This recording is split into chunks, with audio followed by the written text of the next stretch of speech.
And this is Jason Gillstrap from Core, and he's one of the men that's put this together. He actually put me in a leg lock and made me come here this weekend, but I'm glad he did. This has been a great event. Jason, welcome to the podcast. I know I had him and Diane on the episode, if you guys listened to it, that aired last week. Yep. So listen, I've been just bragging. I've spent the last 9 minutes or so live bragging about your event and how great it's been. And I'm blown away. I'm really happy to be out here. But the one thing I was just talking about to myself, and I'm glad you showed up right at the right time, was Core University. Yeah. I want you to tell us a little bit more about that. You had a breakout session yesterday. You went through a lot, and I was really impressed with what you guys have going on. So for people that don't know what it is and really missed out on this event, why don't you walk us through what you guys have going on? Well, what we did when we decided to build a platform, right, and one of Core's core values, no pun intended, is to really practice continuous improvement. Yeah. Well, how do you do that? And education is usually key to doing that. So when we knew we wanted to build this platform, we didn't really know how we wanted to do it. And then we started thinking, it's like, look, we have all these amazing relationships in the industry and outside the industry. They have certain levels of training already available. Mm-hmm. Let's create a hub. Let's make it easy to find. Yeah. You know, now all this information is available as it is, but you have to go a million different places to find it. Yeah. Let's locate it centrally, but let's even go further than that. Let's create exclusive content that is specifically designed for our industry. Let's give them onboarding platforms. Let's give them career paths. Let's do more. Let's not just educate them. Let's give people the opportunity to really change their lives. And that's what we've done with Core U. Yeah, and I like, you know, and you keep saying that, like, we want to have a hub, an aggregation of all of this content out there. But you know as well as I do, there's a lot of bad information out there. So how hard has it been to kind of find the right stuff and get that right there? Because I'm sure that you're getting a lot of back and forth when it comes to that. Well, look, everyone in this industry already knows you have your acronyms that everybody uses behind their emails and on their LinkedIn profiles. Yeah. And those are important, and that's fine. But there's also tons of other stuff out there that's relevant, whether it's the job management software you use or the estimating software you use. All that stuff is pretty commonplace.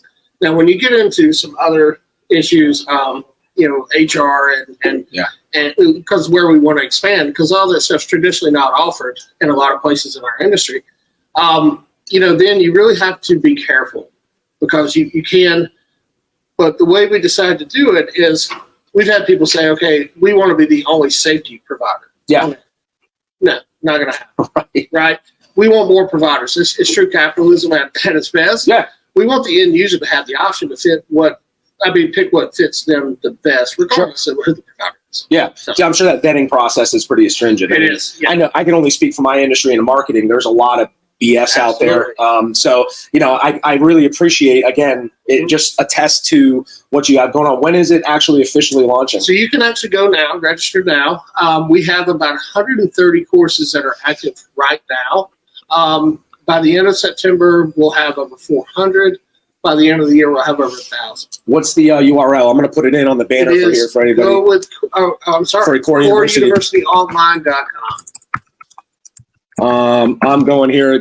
We're live, and I don't have a big team to do it, so I'm going to scroll the URL here on the bottom. You can check it out, coreuniversityonline.com. I had a chance to pour through the website a little bit yesterday during the breakout session, and it's impressive. The amount of information is just there now, and you're barely scratching the surface. So kudos to you about that.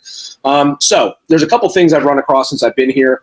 One of the things being the core perks. Yes. And I wanted to learn a little bit more, and I know there's some people that have asked me about it before. Can you tell me a little bit more about core perks and what it is to be part of that? So that's our buying program. And Core Perks is really our way of allowing that independent restorer to have the buying power of a major franchise. Okay. And, you know, levels the playing field.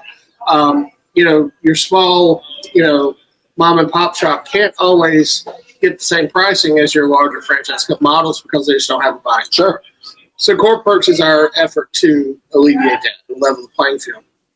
And I think we have over 100 vendors now, and you have names everywhere from Home Depot, Lowe's to Sherwin-Williams to Ramsco to you name it, they're involved. And they guarantee us that they're, you know, our providers are going to get industry best pricing across the board. Okay. So, you know, it doesn't matter if you're doing $1 billion a year for revenue or $1 million, you're getting the same pricing from all these vendors. Wow.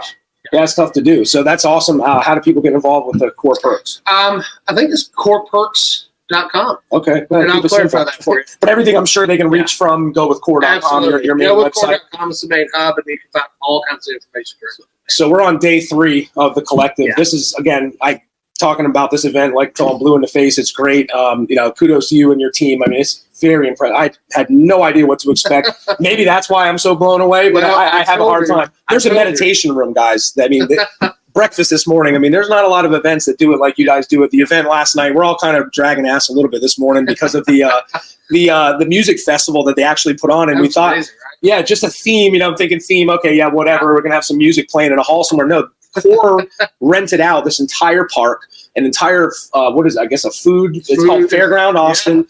I walked in, I hadn't eaten, so I'm like, I'm going to go check this event out for a little bit. I walked in and it was everything you could think of you want to eat. So what I did, obviously, in my nature is I gorged myself until I fell asleep at 10 and missed out on all the fun. But I'm kind of glad I did because I'm able to come on here live today and not be drooling on myself and slurring my speech too much. Maybe in another hour or so when I crash. It was a great event. Jason, anything else coming up today that people, if they're here and watching this or they're checking on LinkedIn, that they have to attend to go check out? So we'll do a battling bias roundtable, which is going to include some diversity, equity, and inclusion stuff in our industry.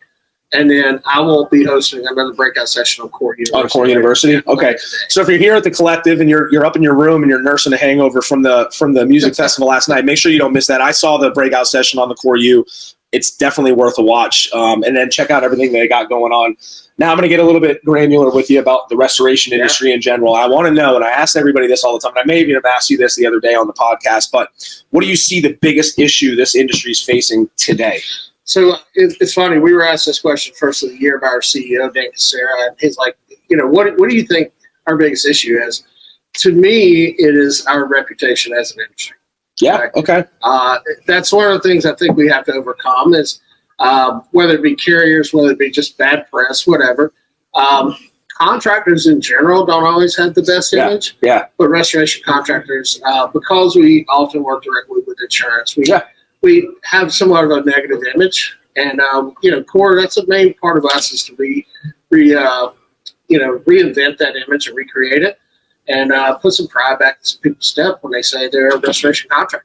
Yeah, that's incredible. And you know what? I can see what the path you guys have taken that so far, even just with this event. Yeah. Another big issue is this labor shortage and reaching these younger generations and everybody I know that's a contractor. I have a contracting company as well.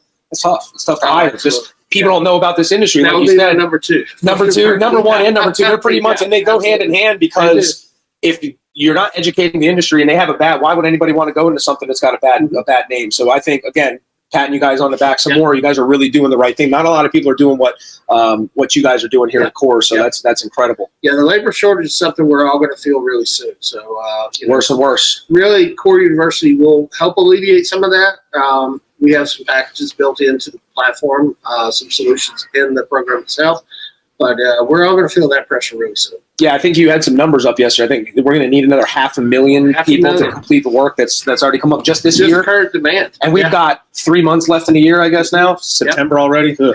Yeah, it's crazy. And then what was the 41% of the people are going to retire? I mean, so there's everybody out there is listening as restorers getting involved with Core, getting involved with your industry associations, getting involved politically in your community. Let's set a good name for this industry because it did have a bad name in the past, and that's why Florida's dealing with what we're dealing with the AOB stuff, and there's two extremes going on right now. Hopefully they meet somewhere in the middle again, and we really need to work on doing a good job. But again, that's why Core and Dan and the team, Diane, everybody I've met here is like I'm looking at the next generation. Some of the younger people you have here running the event. Sure. I'm looking at the next gen, and you guys are doing a good job. I mean, I've never been to. I'm going to be 40 in a couple days. I've never been to a music festival. Yesterday was my first one, and it was a restoration event. So you guys definitely are reaching out and trying to solve both those problems. It does make you look good. I think even some of the restoration contractors that are new, this is their first time. Speaking to them throughout the week, they're blown away, and it looks they've got to reset that old knuckle dragging contractor mentality. It works sometimes, you get the apprentice here and there, but if you really want to reach out and you want to step away from your business and continue, then you need to be involved in things like this. Oh, absolutely. Yeah. All right, man. Well, what else you got going on today? You got the Core thing coming up. We've got a couple of the bias sessions starting in about 5 minutes. So if you're here up in your room, get down now. It's starting in actually 10 minutes from now. I'm going to keep going live. I'm going to start to drag everybody in here. So if you see Dan, tell Dan to come stop by. We'll talk about Core. I'd love to have him on. I know everybody wants to get to know him a little bit. Last day, he's running around with his hair on fire. So good luck with that one. I'm going to coffee. I'll put his hair out. Everybody is one thing we try to do is keep the energy up. Yeah. Day 3 is it's really easy to kind of be, because we're 16 hours a day. Yeah. So it's really easy to kind of lose that energy. And, Chris and Brandon Floodlight just gave an amazing speech. Yeah. We energized everybody this morning. So it's going to be a strong finish. We're looking forward to it. We're just glad everybody's here. Awesome, man. Well, thanks for stopping by. I know you said you walked like 8 miles already in the last couple of days, or more. 8 miles a day. 8 miles a day. So he was at maybe at 25 at the end of today. So just to the hotel. Well, if you ever want to pop back in and talk, come on over. You can take a break. Good. All right, man. All right, Thanks for coming in.